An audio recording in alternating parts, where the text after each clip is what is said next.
All right, we are live, y'all. Let me repost this thing on Twitter This thing or started with a X. bang and ended with a bang.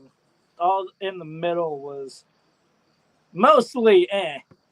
All right, hold on, boys. I want a sound check because there's a 5-second delay as always. So sound check yourselves. Mic Mic check, check. mic check, yeet. Sorry, I was taking my dog's collar off. Mic check, mic check. Yeet, yeet. Mic check. 1, 2, 1, 2. All right, we sound good. Hell Alright. yeah. All right, y'all ready? Alright, let's do this. All right. Also, Snug, accept the collaboration invite for my live reaction to the main event on TikTok. I forgot to tag you on Instagram. I did it on TikTok already. All right. What is up, everybody? Welcome, welcome, welcome. It is time for the Snug Wrestling Podcast Night 1 SummerSlam review. Holy shit, y'all. What a fucking crazy first night of the SummerSlam. What a way to kick off the weekend. And it was one hell of a night. And we're going to be talking about it with the Snug Crew, Mr. Blood, Tommy, and Toxic. What up, fellas? How y'all doing? Bro, riding Big a yeet. high right now after some very great news we got earlier that I won't discuss until we decide to announce it. But the show, bro, great first night of SummerSlam. I think we can all agree on that. For the most part, that was a very great night with some very unexpected highs, especially out of a very certain tag match we'll talk about when we get there. But, yo, very happy with night one. Yeah, if this is how they're gonna start the weekend, I'm getting real damn excited for tomorrow night. Cause holy shit. Yeah, This whole absolutely. SummerSlam was a big yeet. Yeah, and you know what too? It didn't drag. It didn't feel like it didn't feel like a super long uh PLE, felt like the matches were flying by even though the entrances were super long, but it felt like it kind of flew by, It was didn't like it? it was like 3.5 hours. Like they started at 6 p.m. EST my time, and it ended at roughly like 9:25ish, 9:30ish. It's only 9:50 my time right now. I mean, dude, gone are the days where WrestleMania was fucking 7.5 hours long, and this whole 2-night thing. If they want to continue this with SummerSlam, I'm here for it because 6 matches flew by. We were at the 5th match, and I was like, fuck, I blinked. Yeah. Yeah, no, that's always lovely. And the celebrities were in the building as well. We had a Cardi B who was already announced from months ago. She made an appearance. And also, oddly enough, Drewski was one of the celebrities that was in attendance that got a lot of attention from the fans. They're like, we didn't get Carmelo, we didn't get this person or that person, but we got Drewski instead. But well, what'd you guys think about Cardi B and Drewski being part of SummerSlam tonight? I thought it was funny that Drewski got a video package that he was completely narrating and starring in. I thought that was funny. I was like, the only time I've seen Drewski, by the way, is in memes. I don't know who the fuck that guy is. But on top of that, Cardi B, when she opened the show, I literally was like, oh, they're gonna let her talk. and and talk they let her, but thank God it was short and to the point, if you can say that, because the last 20 seconds of her, let's be generous and call it a promo, couldn't understand a fucking thing she said except for maybe 3 words, and it was the names of wrestlers that she was shouting out. I love me some Randy Orton. And I was like, oh God, how much longer are they gonna let her talk? And then it ended. I was like, oh God. Okay, that means they knew exactly what she was going to be. And they were like, just go out, say this, and get out. So they kept her short. How are you going to say she's the host of SummerSlam and you only see her once? I was worried we were going to get a backstage segment of her or something, but there wasn't a backstage segment this entire show. So except for the one for the pizza, But other than that, I was like surprised we didn't get her backstage interacting with anybody or give her a celebrity spot in a women's match where she smacks someone. I was expecting that. So I'm like, y'all really just flew her out here to say two minutes of stuff and then leave. And Yeah. she's the host. That's generous. I guess Yeah. if I vote, I'm the president. Yeah, no, go ahead, Tommy. If I'm being completely honest here, when they said Drewski, I thought it was like another thing the fucking Zack Ryder says. Like, I had never heard of Drewski in my life. Like, they said Drewski, I'm like, oh, Zack Ryder's here. He's just gonna scream broski. Awesome. And then it was the other guy. I'm like, who the fuck are you? Yeah. No damn sense. Who are you? He's really funny. He's an entertaining guy, so I wasn't mad at that. And I'm glad that Cardi B, she, got to do her thing, and then it was short. We saw her one more time. They just showed her on camera when they were showing the celebrities in the middle of the show. And it was already reported that Cardi B is only going to be part of night one, which is good because from the very beginning, when they first started advertising SummerSlam during Raw and SmackDown, she said something that stood out to me in that video package that said, and nobody better step up to me. And I'm like, oh God, please don't involve her in some angle or like have her involved in a match or one of the women step up to her. And no, it was nothing like that. Jelly Roll was the one that got most of the celebrity spotlight, which I thought was great, which we'll get into later on. But yeah, I'm not mad at it. They got to see Cardi B. They got to showcase her on WWE TV. They got in, they got out, and boom, it's done with. And there's nothing. I didn't see anything wrong with that. But are you guys ready to go over the opening match? Yes. The opening match. They started off hot with Roman Reigns, who, I think have seen him open up PLEs before or open up matches before. I think that's something that we've talked about before, Mr. Blood, that Roman either starts the shows or he main events the shows. He has it written into his contract. He opens or closes. He does not go anywhere else on the card. So he opened up the show today. Great way to start off the show. Jey Uso, they yeeted. Everyone was really happy. And it was a tag team match, Roman and Jey versus the Bronson Reed and Braun Breaker. And it's a tag team match, but this started as a fight, as a brawl, because of how things ended on Friday Night SmackDown last week. It was chaos. It was violence. So they started off.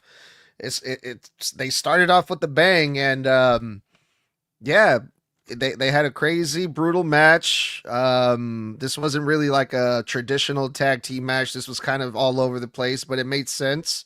Set the tone for the show. Roman and Jey got the win. I've never seen Roman Reigns fly the way that he flew today. That motherfucker he got hops. Roman Reigns does. We had some great moments on this match, but what did you guys see? I wasn't surprised that they opened because I figured for what we got in the main event, which was a prediction of mine and a prediction of a lot of people's, I was like, it makes sense that that's going to go last. I had a feeling this would open.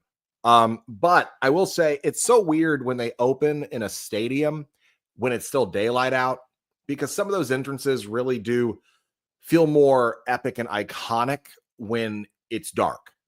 Like Roman's entrance feels a bit more impactful when there's way less light involved in his surroundings. I'm still like conditioned to think that Jey and Roman will enter together when they team. So to have Jey go through the crowd, but his entrance is too iconic now, Jey's. It's too over with the audience. You kind of have to have him go through the audience and yeet. But that being said, I thought the match was really good. Great opener. A lot of back and forth here. The Bronze were in control. I want to say like 65-ish, 70% of the match. There were a couple moments where I was genuinely worried for people's fucking physical well-being. I'll tell you what. It was a very high octane match at points. When you got the dive from Bronson Reed outside, I was genuinely worried when he went to land. He was tilting head over heel a little too fast. And when he put his arms out, I was like, oh my God. I thought he was going to break his arms the way he went down. And I was so nervous. I'm like, we just got you back, bro. Then just the way that Braun picked Jay straight out of the air when he tried to tag Roman, I thought he slammed Jay super hard. I got worried for him. Then, of course, the spot with Roman where Roman did the giant over the top dive, the plancha. Like, you don't see Roman really do that anymore. He did that a lot when he was still big dog Shield Roman, and he did that a lot when he was still the big dog of the yard Roman, like leading into his tribal chief gimmick. He did it a lot, but he hadn't done it in a while because that boy either overshot or they were too close because he over rotated fast and Bronson completely missed catching him. So it left it up to Braun Breaker to try to catch him mid fall, and Roman goes head over heel, and it looked like he slammed his hip and ribs straight into that ground. And you could see Braun give him an Iggy and squeezes his arm to like, all right, dude, you good? And I got worried. I thought the match was great. The only thing about this is one of two matches tonight where I genuinely felt that though the match was awesome, the wrong people won. I do not think that Jay and Roman needed this more than Bronson and Braun Breaker. They're a new, well-established unit, a team. They needed a big win like this after what they did on Monday. And I felt like, and I said it in the chat, and I'm not gonna get to the main event yet, but I said it in the chat. The moment they lost, I said, this is it. I know exactly how the main event's gonna go now if they lost here. And I was right. So it's just, it was great, but I think Bronson and Braun Breaker should have walked away with the win here. I liked this match, but there is a lot that you can catch and like, okay, they didn't catch him or they're too far away. Like when Jay was doing the uppercut to Bronson, I think he was a little bit too far back because he was trying to like yeah. So and the Bronson not catching Roman, it looked like Braun Breaker caught Roman, but Bronson was like fingertips away. So I liked the match, but there is just a lot of errors in there, if you would call them that. And the one thing I'm so happy they didn't do, I'm so happy they didn't turn Jey Uso heel. Holy, I was stressing about. That's the number one thing I've been stressing about because I've been seeing all this stuff online that like Jey Uso is gonna turn heel on Roman Reigns, and what are you doing if we hear, oh my God, Wade Barrett or whoever it was that commentary, Jey Uso just kicked Roman Reigns in the face. I was so worried they were gonna turn Jey heels, but they didn't, and his character is saved, and I'm actually wondering what they're gonna do with him next. Same with Roman. All right, one hell of a way to start the night. Overall prediction wise, I sucked ass. This was one of the only ones I got right. I got 2 right out of the entire night. 2. So tonight was not very good for me. But this match in general, something hilarious happened before the match with the entrances. Of course, Bronson Reed over here, just like with the kickoff show, is over here coming out wearing the damn Jordans around his neck and then puts them right back, like right around Paul Heyman's neck as he's about to come to the ring. I look at that, I'm like, oh God, now that is some psychological shit right there. It's fucking perfect with that. perfect way to start that. The match itself, it was easy match of the night contender. It was not match of the night for me, but damn was it close, like extremely close to being match of the night for me. Because this match was one hell of a way to start SummerSlam. The first 2-night SummerSlam, and you're starting with this? Oh, this is going to be damn good. What do you guys think has racked up more injuries than that fucking Spanish announce table? Because it looks like you can add Braun Breaker to that list. How many wrestlers have injured themselves on that fucking thing? After the match, we saw Braun Breaker limping out, being carried out, and then, you know, again, not to skip ahead, we saw Braun Breaker in the main event after the show, you know, after the match, and he was wearing a knee brace. And it was a scary spot where Braun Breaker, you know, he jumps on his opponent while they're laying on the edge of the announce table. It looked like Braun Breaker smacked his knee on the edge of that table.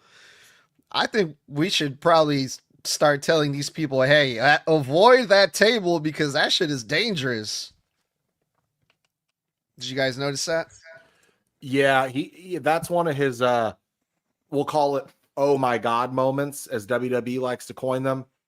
Even the 2K series, that's the type of move that when you store up a certain finisher, you set it up, you hit it, and it's a move that it's a special move that gets a cutscene kind of. You know, he does the flying clothesline from usually the ring.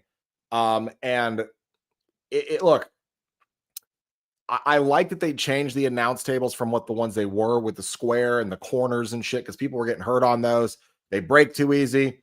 And these new tables look a lot nicer. But that being said, these tables also look a lot harder.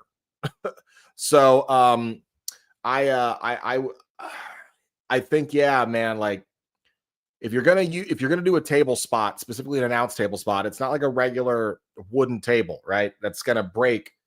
It can hold weight, but it's not gonna break the way that table does. This thing crumbles and it has corners and edges and curves and all this other shit to it that's layered now. It's not just the regular old rectangular announce table. Gotta be careful. Got to be careful. The first rule in professional wrestling is to protect your opponent, but you got to protect yourself too. That being said, Braun's a tough motherfucker. And if Braun's got to take a couple weeks out of the ring till the knee's okay, put some shine on Bronson in the ring then, because he's been surely lacking that. So maybe this will benefit him. Yeah, it's going to be interesting to see what happens with all four of these men after this match. People are wondering what's next for Roman, what's next for Jay. Fuck, I'm wondering what's next for Bronson Reed and Braun Breaker. That's what I'm wondering, because I think Big E said it best. If Bronson and Braun beat Roman and Jay, that's going to elevate them to the next level. But they didn't win, so I guess we can kind of figure once we get into the main event here, what's next for them too. All right. Let's you guys ready to move on, or is there something you guys want to add? Nope. All right. We got new women's tag team champions. The next match was Charlotte and Alexa versus the Judgment Day, Raquel and Roxanne. And this was one of the matches that I did not predict correctly, because my thought process was there's no way Raquel and Roxanne are going to lose the titles before Liv Morgan comes back, but they did. Now, when it comes to the match itself, this wasn't a fucking 5-star match at the Tokyo Dome or nothing like that. I'm continuing to be impressed by Raquel Rodriguez. In my opinion, she was the best one in this whole entire match. She was the only one that I saw was actually making the shit look somewhat real, unlike the other women. And I hate to say it, like, because Charlotte was in this match. I just felt like Raquel was like really the only one that was trying here. But It was nice, I guess. The friends that aren't really friends, but they're goofy with each other and they're mean to each other. Charlotte and Alexa Bliss won. Alexa Bliss is over. Her character is over. Charlotte Flair's over. So it made the people really happy to see the friends that aren't friends become champions. But I wasn't really too high on this match. What did you guys think? I really liked it only because I've been very, very invested in the Charlotte Alexa team. I really like them together. I said it before. I'm going to say it again.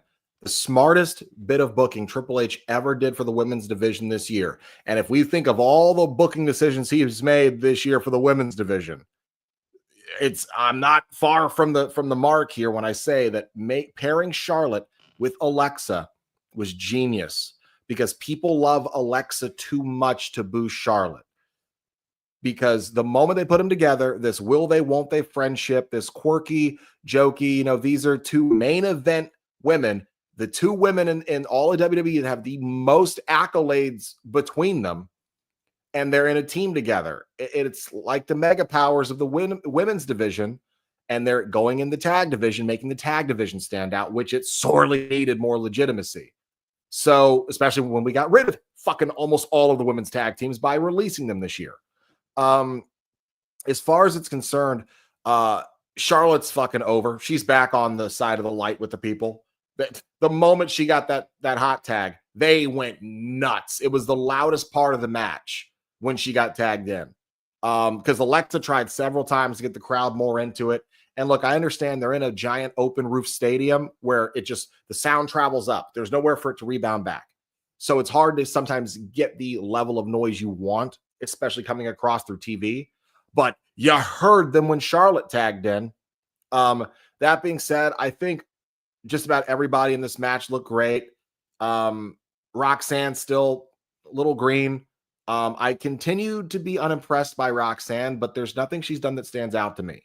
I got to be honest. I like the finish. I like that it looked like when Alexa went for the Sister Abigail DDT that Is he out for all three of us? What? He's out for me, so No, I'll he's go not. out and back in. Yeah. Thanks for cutting me off, Tommy. But as far as it's concerned, I like the finish.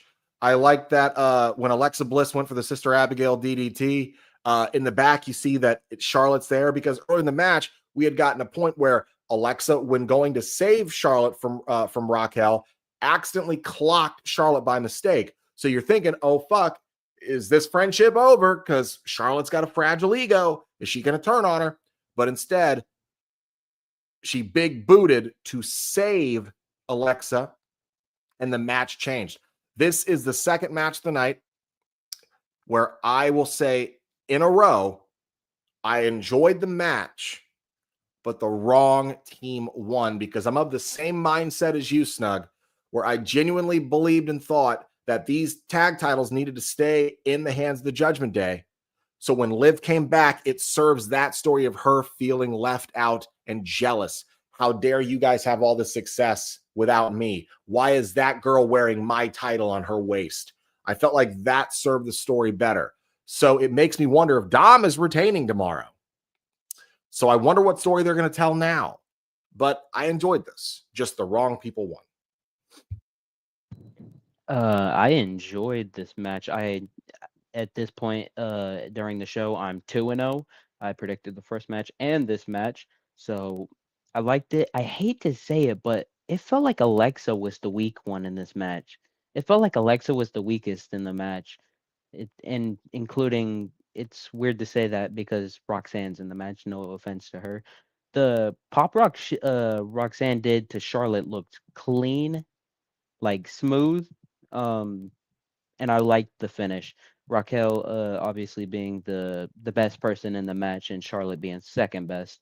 Um, yeah, I thought it made sense, and I still do because when Liv comes back, whenever that is, probably at the Rumble, it's to me it makes sense because because Roxanne was supposed to be holding the title for Liv, but everyone else decided to put her in the Judgment Day. So um, it so Roxanne was holding the title for Liv until she got back. But now that they lost it, you can say like, "Oh, you lost my title, so I'm leaving the Judgment Day. Screw you, screw you, screw you, screw all of you." So it just made sense that Alexa and Charlotte won, and I'm actually happy they won because those tag titles were dying. Ah, so I loved the match. I really did. It was a fantastic match. But yeah, for me, the wrong team won here. Because I'm on the same side as the both of you when I say that they should have retained them. Because I look at it, and just like with both of you, Blood and Snug, I'm like, they should have retained just to have Liv come back and just go, oh, so you all think that you're better than me now? You think that you're all good without me? You replaced me with her? With a younger version? No. And then she leaves. That's what I thought was going to happen. Makes me a little bit worried about Dom for tomorrow night, especially with the fact that he is facing AJ Styles, and with them losing their titles, maybe he will as well. So overall, we will see how tomorrow goes.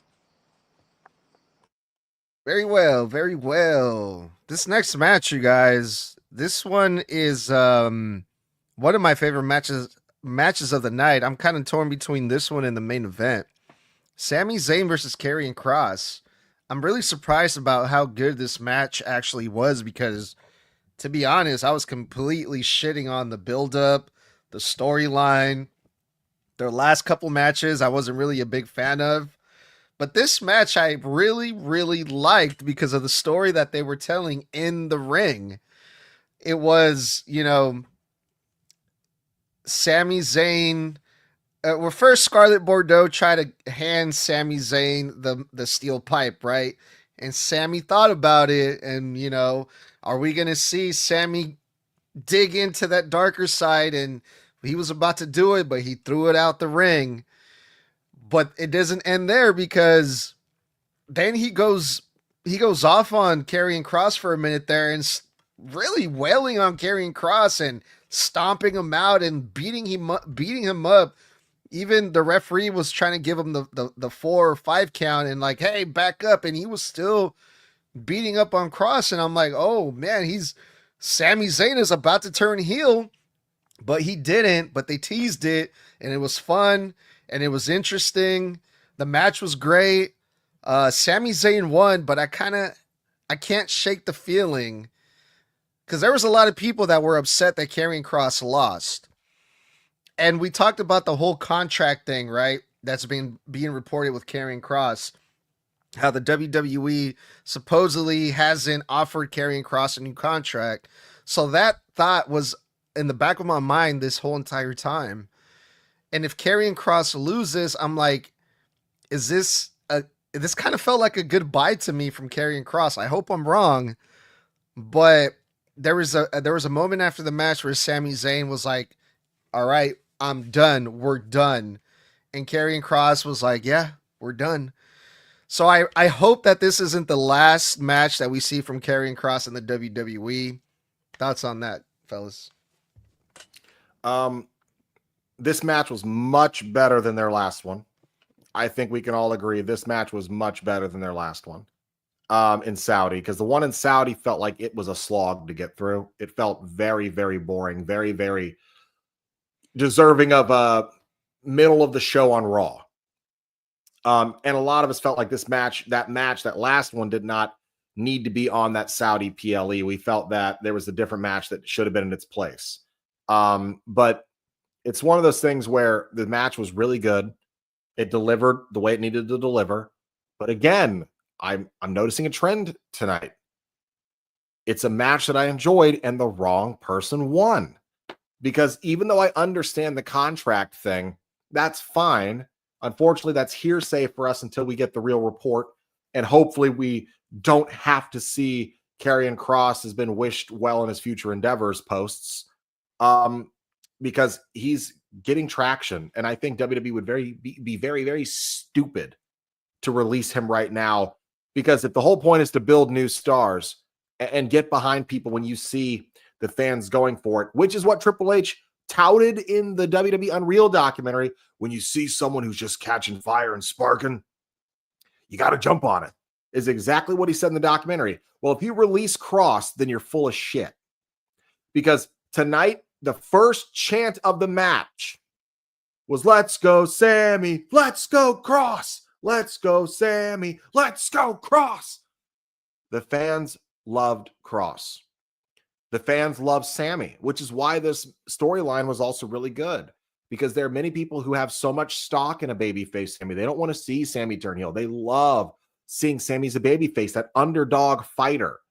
I still believe he's going to turn heel, but not yet. And there's a lot of people who love Kross. They don't want to see Kross as a babyface either, but they want to see him as that cool heel they can root for, like a Jacob Fatu. So, who's now a babyface, but they loved Jacob as a heel. I think Karrion needed this win because fucking Sammy got their first one. If anything, this should have been, should have gone to a tie, and then we get a rubber match at the next show with a stipulation. And that's where Karrion gets Sammy to crack. And as far as it's concerned, I think Karrion's character work, especially the last couple of months, was very deserving of a win.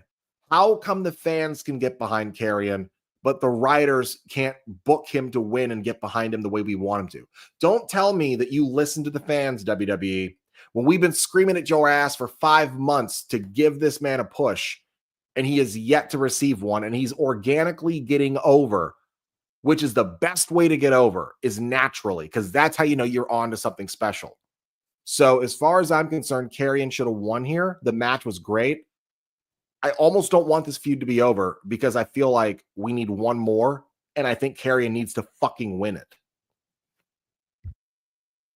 So, Blood, there is some confusion that you had. Sammy and Kross were tied. They were 1-1. They had their match in Saudi, and then they had a match on Raw. That's right. But Sammy was injured when Karrion won, wasn't it? Yes. Okay. That's whenever Sammy did the exploder, and then like crossed his nose, got like it hit the turnbuckle. You're right. Okay. Thank you for correcting me. That one. No problem. Watching this match, like the first couple minutes, I'm like, okay, it's. And then it started getting more, and I'm like, okay, this is surprisingly better than I thought I was gonna be, because we all know this should have had a street fight stipulation. It should have had a stipulation, but it didn't. But I think it did better than what it would have done if they had a street fight, which sounds weird in my head now that I say that, but I think it would have been better the way it was than if it was a street fight. Yeah, Because I agree. what they did tonight was amazing. When Scarlett handed the pipe to Sammy, I'm like, oh my god, is Scarlett betraying Karrion and she's gonna be like the manager for Sammy now? Is that the direction they're going in? But no, it was just to get in his head. So I hope this is over. I want to see. You know what? Actually, now that main event happened, I think Sammy is up next for something, which you'll figure out what it is in the main event when we go over it. Cliffhanger. Anyways, I thought the match was okay in the beginning, but then it went into a good match. The match was great. It really was. But we have all said it. And thank you, Toxic, for reminding us how the other two matches went. This thing deserved a stipulation other than a regular one-on-one. it really needed more from that pipe, if I'm being completely honest here. Because that pipe played a major role in this feud. But now it was more of a, hey, here, Sammy, use this. Do what you wanted. Use this. And it was more of like a throwaway thing by the end of it. So I honestly think that this match needed a stipulation. And it hurts the fact that it didn't. I couldn't disagree with you guys more. I think it was perfect. We didn't need a stipulation for this match. This match was absolutely amazing from top to bottom, if I'm being honest. So I'm glad that I know that before we were all thinking the same, but after watching this match, I'm like, nah, leave that shit alone. It was just right the way that they did it. All right, let's move on. The WWE Women's Championship, Tiffany Stratton versus Jade Cargill.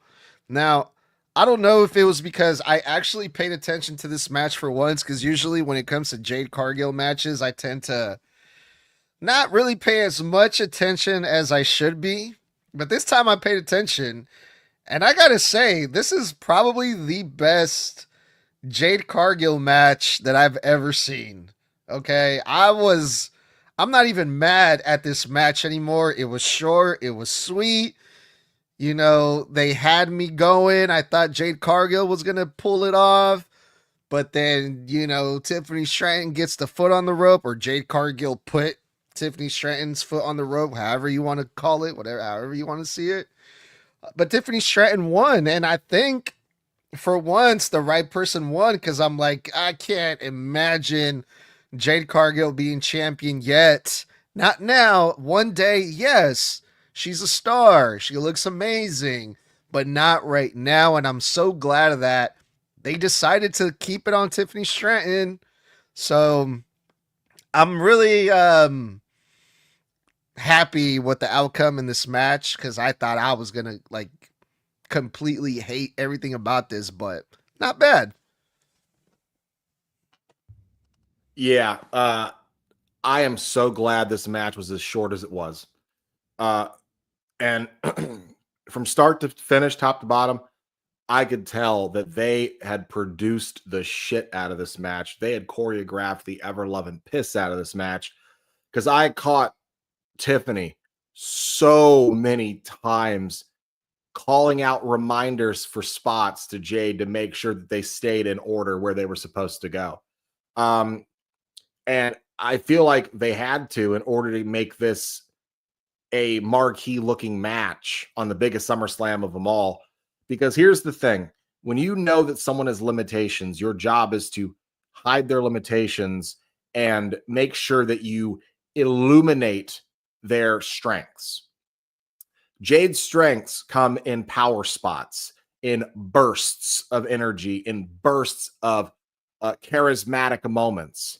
But when it comes to a match that gets broken down at a slow pace, she chokes. And when it comes to Tiffany, Tiffany is the same way. Tiffany cannot work a slow-paced match because she gets lost and chokes because she does not understand mat work the way that she should. They both have a problem understanding the technical insides and outs of grappling. They are both very good at pulling off spots, pulling off moves. Well, when it comes down, like take, for instance, the main event we'll get into, that was a technical fucking masterpiece. Those two girls would never have a chance in Snowball's hell, or a Snowball's chance in hell at this stage in their careers to get even 25% of the way that match in the main event was wrestled. That being said, this match is what it needed to be. A clean, very tight worked, choreographed match to make sure it hid both of these girls' weaknesses, because let's be honest, boys, they put that title on Tiffany way too fucking soon. And then they had Jade challenge for that title way too fucking soon. Jade is on the main roster way too fucking soon. I would argue that Tiffany Stratton is on the roster way too soon.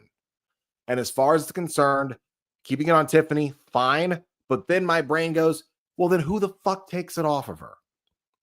Because she's already beaten Nia. She's already beaten and retained against Naomi. She's retained against everybody. And that's even in her division for the world title. That's not a mid-carder. Since she's had the title for over 200 days and only defended it like, what, 5 times? Maybe 4? And that tells you right there how empty her division is on SmackDown, that she's got over 200 days and had less than 7 reigns, less than 6 reigns. And there's no one I can plausibly think of that can take it off of her. That tells you something.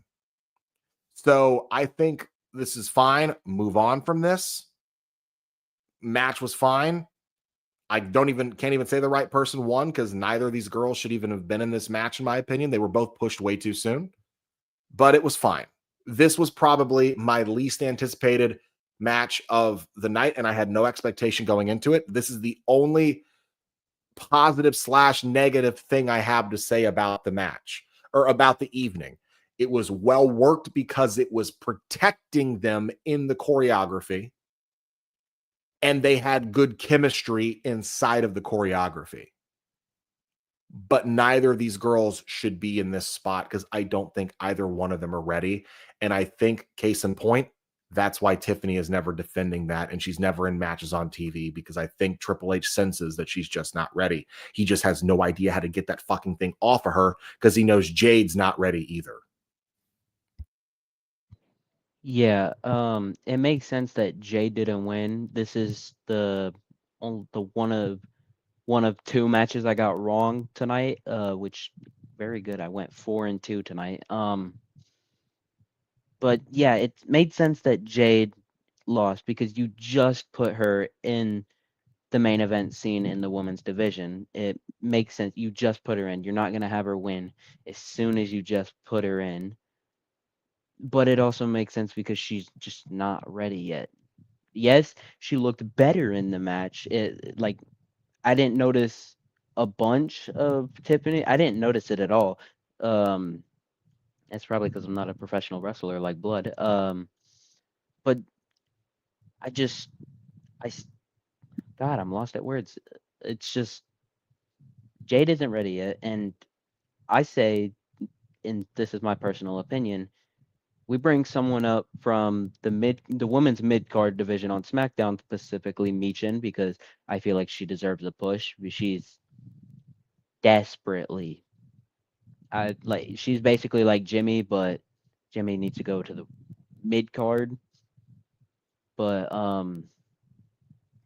yeah, it's hard to say how Tiffany drops it or when Jade wins. It's just hard to like predict any of that because they're just both not ready yet.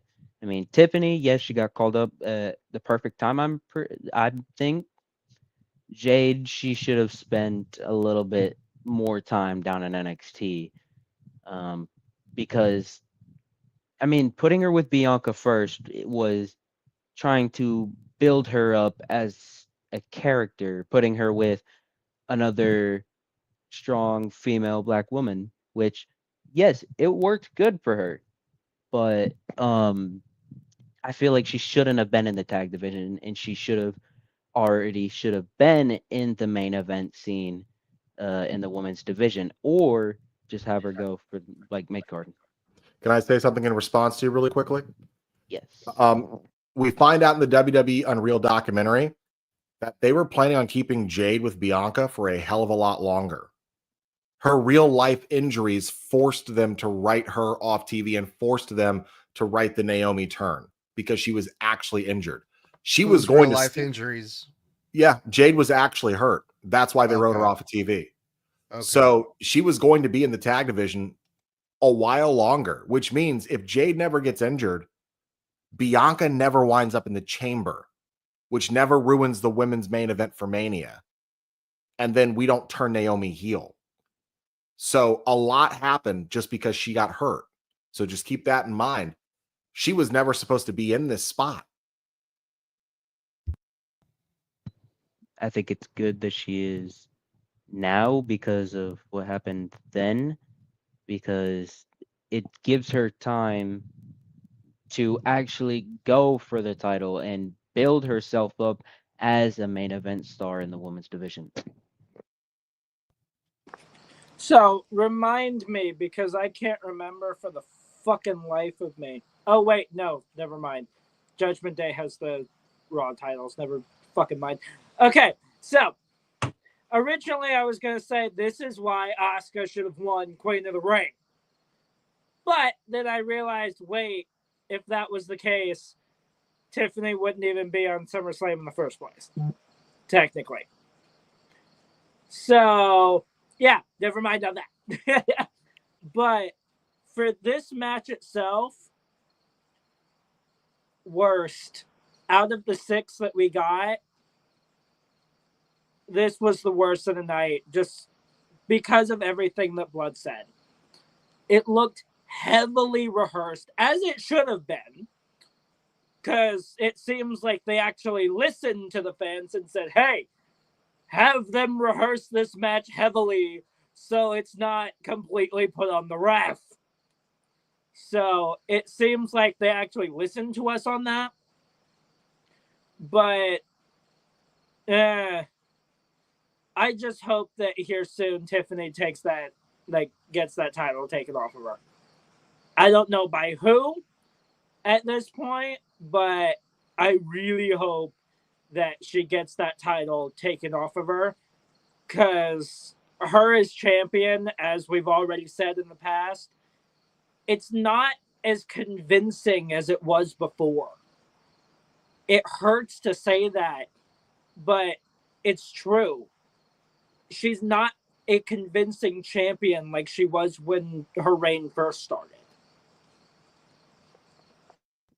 You know what, too? I got to point this out because this is bugging the crap out of me. That it was so distracting to me during this match was the referee. The referee was like overly caked up with the makeup, and she had her hair like fucking Princess Leia, like fucking Star Wars and shit. And I'm like, bro, you're the referee. Like, I get if the wrestlers have to be all dolled up and shit, but you're the referee. Like, it just stood out to me like a fucking sore thumb, and I'm like, what are we doing here? Like, anyway, I just had to I throw that out there. If you guys get a chance to go back, just see what I'm talking about. I thought that was kind of ridiculous, but um where we at? Let's move on to the next match. Oh yeah, we had the celebrity match with Jelly Roll, the tag team match, Jelly Roll, Randy Orton versus Drew McIntyre and Logan Paul. I was going into this match kind of eye rolling it. I was like, man, this is the piss break match. Whatever. But they got me. Motherfucking Jelly Roll. I take back all the mean, evil, bad things I've said about Jelly Roll. Jelly Roll has earned my respect, okay? They made me care for Jelly Roll in this match, which that's what pro wrestling should be. They should make you care about the babyface. And I went from not giving a fuck to being like, yeah, Jelly Roll, come on, get Logan Paul, kick his ass. So that was exciting. Jelly Roll took a big bump, a big splash through the table from Logan Paul. It was amazing. Yeah, man. It was lovely, man. This is to me what pro wrestling is they make you care for someone that you really don't give a shit about. I don't know anything about Jelly Roll, his music. So I don't have any like personal investment in this match, but they made me care for him. So I thought it was great. And also the outcome, the winners, I'm glad it was Drew McIntyre and Logan Paul because it's a handicap match. Let's be real, you guys. Jelly Roll is not a wrestler. So I'm like, man, I hope that Logan Paul and Drew McIntyre win this because there's no way that you're telling me that these two guys can't beat Randy Orton in a handicap match. So I can't hate on this, man. I thought this was fucking great from top to bottom. All I can say is I told you. I was extremely positive about this match from the beginning. I really was, boys. Y'all know that, Snug especially. I kept saying, look, as a wrestler, it's sometimes difficult to see someone from the outside come into our industry and get in that ring and get a spot, or someone with a bigger name than you show up to your promotion. And because, the promoter was able to get this guy to boost ticket sales, they're gonna get some time in the ring that you really wanted, and now you don't have any spotlight in the card tonight. That can be very irritating for a talent. It really can be. But when they come in like a Bad Bunny, like a Logan Paul, like a Jelly Roll, and they take this shit seriously, and they actually try, and they go, you know what? I like this business a lot. I love this business. I love the product. I'm going to give this everything I got. Jelly Roll, who stayed down in Orlando in Winter Park for 2 months to train at the WWE Performance Center on the back lot of Full Sail University, to really fucking put in the work, the reps, the bump training, all of it. You saw that here tonight. His worked punches were more than half decent. He sold very well, very, very well. Okay. And he wasn't a punk. He took all of it. Every bit they gave to him, he took it and he ate it and he kept going. He didn't get gassed. He gave me Mick Foley vibes from Hell in a Cell. Getting crashed through the fucking announce table, broken in half. I thought he was actually injured. He didn't move. Okay. And if you didn't respect Jelly Roll before, then you lie down on an announce table and let someone jump 10 feet out of the air and 15 feet across right into your rib cage. And let's see you get up quick. And that guy is not an athlete, in case you couldn't tell.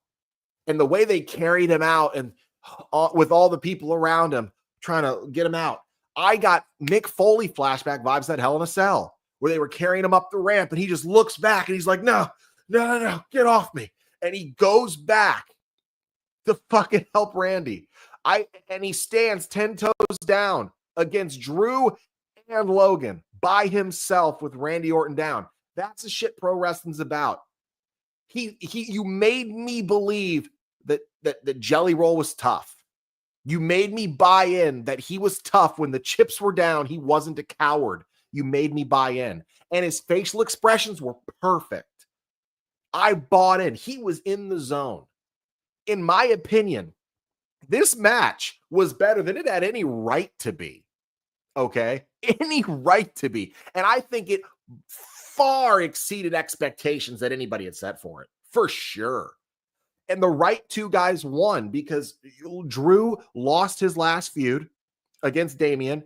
And Logan is always, taking a lot of control in his feuds, but he very rarely wins his feuds, if you've noticed that. Logan does not win a lot of his feuds. So this puts them over in a way that also protects Randy because it is kind of a handicap match. But I'm telling you one thing. If they brought Jelly Roll back for another match, I'm here for it.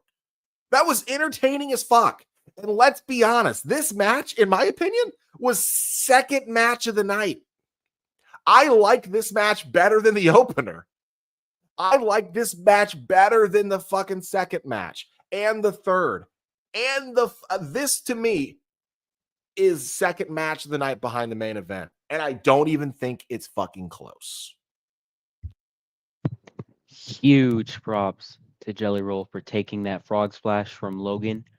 I thought he was done. I thought, okay, no, Logan just pushed him to his limits. Jelly's done. But then he came back in. The black hole slam, and I think that's what it's called. And the choke slam. We saw this last year, SummerSlam to Austin Theory. I'm entertained by Jelly in the ring. I'm entertained by him with his music. His music is really good. And so is he in the ring. I want to see more.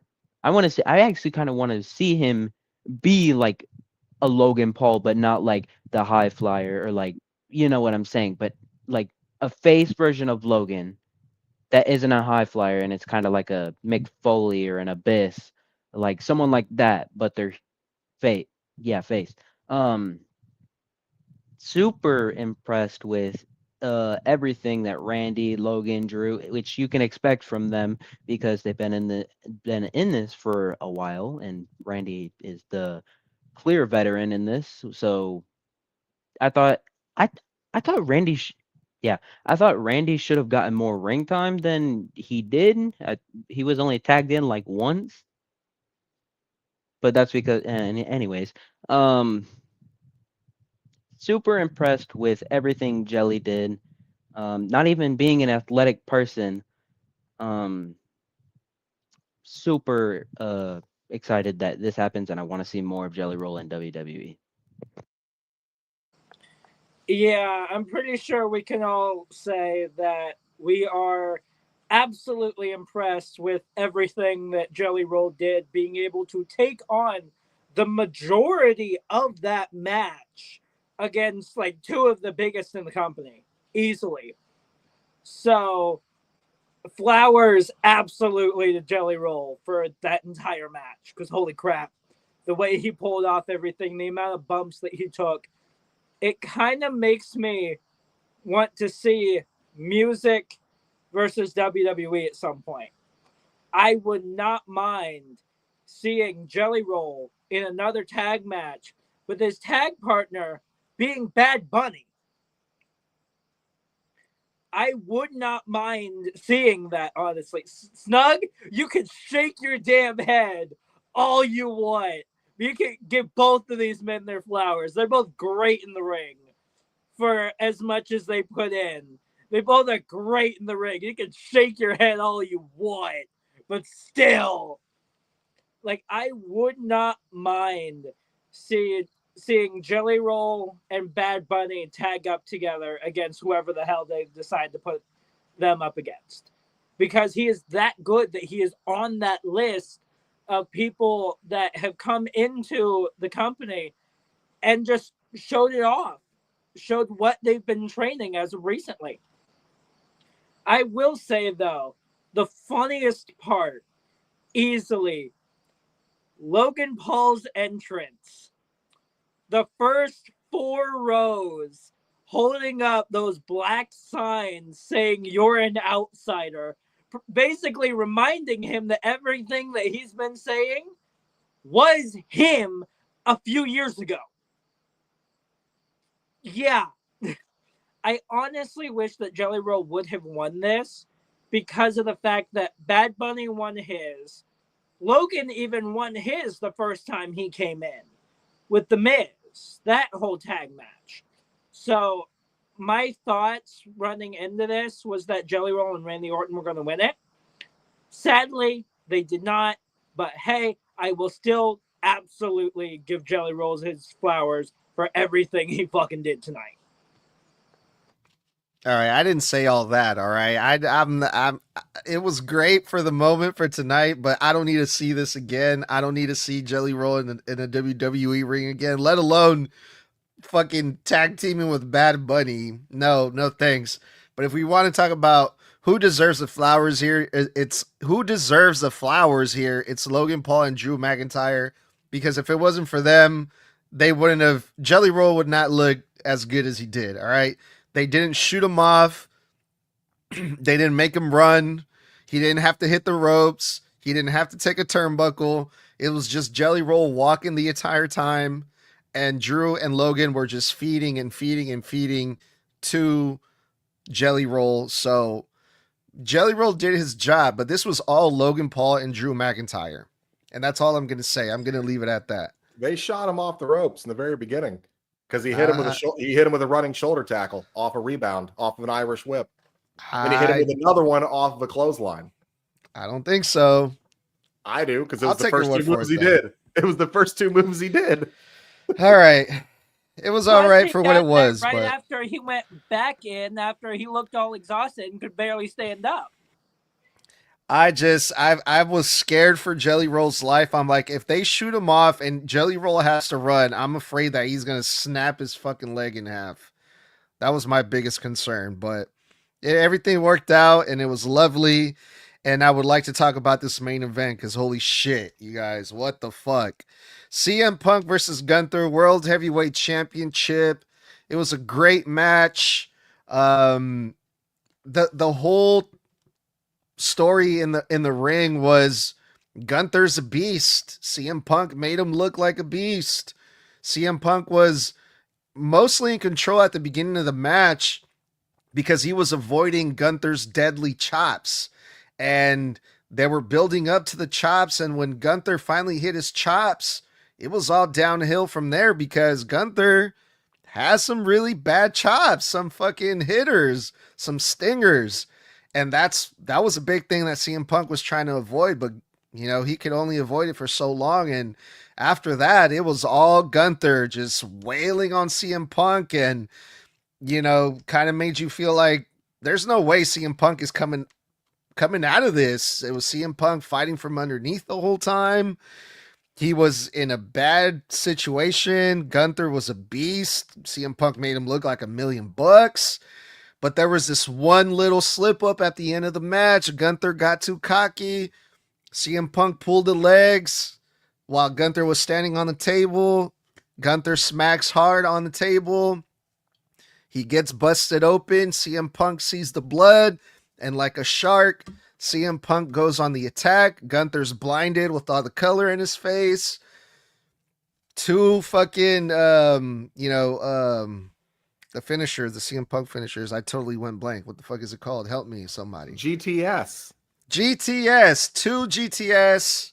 1, 2, 3. New World Heavyweight Champion. And everything is all fine in the world. Then Seth Rollins' music hits. And I'm like, oh my God. But he's out with crutches. And I'm like, okay, he's still injured. He's not gonna cash in. We're safe. CM Punk is still our world heavyweight champion.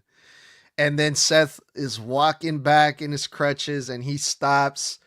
And then he drops the crutches, and oh my God, holy shit, this motherfucker swerved us. He's not injured. And then he takes off the brace, and oh my God, I'm losing my shit. He hits the ring with Jessica Carter, who just happens to be there at ringside, and we get a fucking cash in. Curve stomp to CM Punk. Seth Rollins is the new heavyweight champion. CM Punk was world champion for 5 fucking minutes. And we got played, y'all. Seth Rollins played us all. Oh my God. What a fucking crazy way to end this fucking show, fellas. Thoughts on that? Bro, it was a roller coaster of emotions. This is clearly match of the night from a drama standpoint, from an in-ring work standpoint, from a technical standpoint. You guys know me. You know me. My favorite type of in-ring wrestling style is that of technical wrestling. And from mat work to reversals to arm drags to wrist locks to submission holds to counters of submissions to sizing each other up, cutting each other down, test of strength. 3, I think, fucking power bombs. Okay. 2 GTS attempts that failed. Punk, by the way, never once went for an anaconda vice. Okay. He went for the sharpshooter. Okay. He went for a figure 4. This match was me the entire time sitting on the edge of my couch going, oh my God, come on, Punk. And I was just like, every time. I mean, Gunther chopped him so hard, the top of his collarbone started bleeding. Okay. Punk chopped Gunther back so hard, his left pec busts open and starts bleeding. Then I'm just like, holy shit. Oh my God, we have got ourselves a match. I mean, this up, down, top to bottom, side to side, again, from reversals to counters to arm drags to takeovers, test of strength, reversals. We're talking kickouts, power bombs, submission holds, fucking chest chops to goddamn kingdom come, leg kicks, stomach kicks, leg whip kicks, chopping Punk almost out of the ring backwards. Okay. The only complaint I have about this match is the blood from Gunther. And we're not on TikTok, so I'm not worried. Is because when he leg sweeps Gunther, the camera stays on Gunther just long enough for you to see him roll under the announcer's table to hide himself where he is going to blade. And when he came out with the color, I already knew he was going to come out with color because why? I watched him hit the ground and then scoot and turn his body under the announce table. And I was like, he's going to blade. That being said, that breaking my immersion for a moment only is the only thing about this match I have a gripe with. And it's not even because of them. It's because the dumbass cameraman couldn't pan away from him. The match, beautiful. The fucking GTS to end all GTSs. The first one, good God, like a loaded shotgun, popped Gunther in the jaw, and the spit flew along with the blood spray. Stands there teetering while he is staring up at the lights. Gunther already unconscious on his feet. One more time. 3. And again, all is right in the world. Yeah, burn it down. Fuck. I posted my live reactions on TikTok that are also shared on the Snug Wrestling channel if you'd like to check my live reaction out. I knew the moment he came out, it was going to be a swerve. For half a second, I believed when Seth was shouting, "Count your days. You better enjoy it while it lasts." And then he started turning around, and I went, he's going to stop, isn't he? Because Paul Heyman didn't move when he started going back up the ramp. And when Paul Heyman didn't move, I was like, he's going to take those goddamn crutches off. And he did. And Punk was champion for right over 5.5 to almost 6 minutes. His reign was longer than Drew's last one, so he can hold that over his head. But man, wind out of my sails, but in a way that we all predicted. This was the prediction, the cash-in. I think it was executed perfectly. Great way to end night 1. I wouldn't have been mad if it was the main event of night 2. It was so fucking good. It was so fucking good. So good. Holy shit, this was match of the night, and I'm pretty sure we can all agree on it. Just to keep this a little brief because we are kind of over our limit. The match itself, amazing. If one more thing, Punk's gear is the only gear that no one had good gear tonight except for Punk. The Fantastic Four color scheme looked amazing. The cash in, It's yeah, clobbering time. yeah, I got it. Because Tommy reminded me, so thanks. The cash in, it just, I don't know why I didn't. The match was so going. I'm all over the place because of how exciting that was. The match was so good that my mom even was interested. She knows nothing about wrestling. She only knows Ric Flair, Hulk Hogan, Macho Man, Steve Austin. Those are the only 4 wrestlers she knows, and it's insane when someone that doesn't even watch wrestling anymore is interested in a match that is super fucking good. That's like, you could show this to any non-wrestling fan, and they're like, "Holy shit, that's good." The cash in to me, I kind of wish it was like how Kevin Nash did it, like he's in the wheelchair at ringside, and then, but I'm happy with it. Not really, because I just don't know. I wanted to see Punk as world champion. One thing I can see happening on Raw is someone from SmackDown making a little appearance. Punk's back. Here's what I see: Punk backstage, and then Drew walks over. He's like, "How did that feel? How did it feel to have a title reign that lasted only 5 minutes?"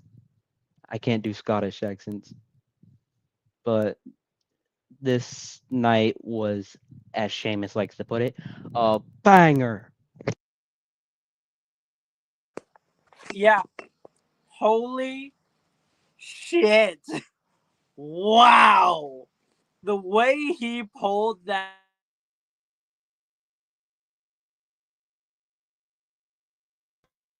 Oh my god. God damn it, Tommy. Oh, What the fuck, Tommy? man, we were on a good streak for a couple of weeks there, too. Ah. Oh, God. Hold on. Let's see. Oh, I wonder if his phone died. Let's give it a second. Let's give it a second. I'm gonna give him 30 seconds, and I if just not, fell I'm out of gonna my end chair. the show.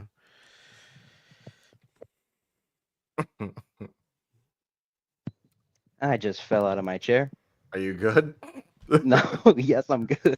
We've gone off the rails. This got is live, secondhand- baby. You got a secondhand buzz from Edgar. Ha! All right. Okay. So before you start, we are hitting our time. Try to keep it as concise as possible. No dramatic Yeah, I breaks. plan to. Don't worry. Let's go. So, holy shit, Seth, what the fuck? It makes me a little bit worried about Cody and Cena. Because if you're going to end night one like this, with a man who just worked not only us, but the entirety of the backstage as well, because there were reports of him being on the crutches even backstage at Evolution to support Becky. Yeah, he fooled not only us, but the entirety of the backstage. If you're going to end night one like this, I'm starting to get a little bit worried about Cody Rhodes and John Cena. Because if you're doing this shit, what the hell do you have planned for that street fight? Because if you're doing something as insane as this, that has to be even more insane than this already is. So, the only way that happens is if Cody turns. It's the only way. So, we'll see how tomorrow night goes. All right, guys, that's going to wrap it up for this episode of Snug Wrestling for night one predictions, or sorry, night one review wrap up for Snug Wrestling. Thanks for kicking it with us. We appreciate every single one of you for tuning in. Don't forget, we're live every Monday and Friday night right after Raw and SmackDown go off the air on YouTube, Twitter, and Facebook, streaming live, and for live post-show reviews specifically. Now, as a bonus for reaction content during the weekly WWE broadcast on all of our socials, you can hang out with us and go ahead and check out all of our channels for those live while the shows are on the air. Then hang out with myself and Snug Wrestling, Edgar, the leader of Snug Wrestling, on TikTok live at 9 p.m. Eastern, 6 p.m. Pacific every single week, where we discuss one-on-one random weekly wrestling topics. Whatever they may be, it's a surprise every single week. So follow Snug Wrestling on all social media platforms, as well as on Apple and Spotify or wherever you get your podcasts. And again, mark your calendars. If you've not heard, we are going to be interviewing on August 12th professional wrestler Chris Steeler, who is joining us for an exclusive interview. He has worked with AEW, TNA, or sorry, not TNA, but NWA. He's also been a champion in those promotions and different promotions. On August 14th, I will be interviewing Dwayne Cashman as one of our rising stars on the independent wrestling scene, and he's going to share his story with us and his current trials and or tribulations and successes on his run in the indies. Until next time, stay safe, stay savage, and stay snug. We'll see you tomorrow night. So remember, guys, 4 letters, 4 letters, one word. One word. Uh-uh. Oh. Yeet. Yeet.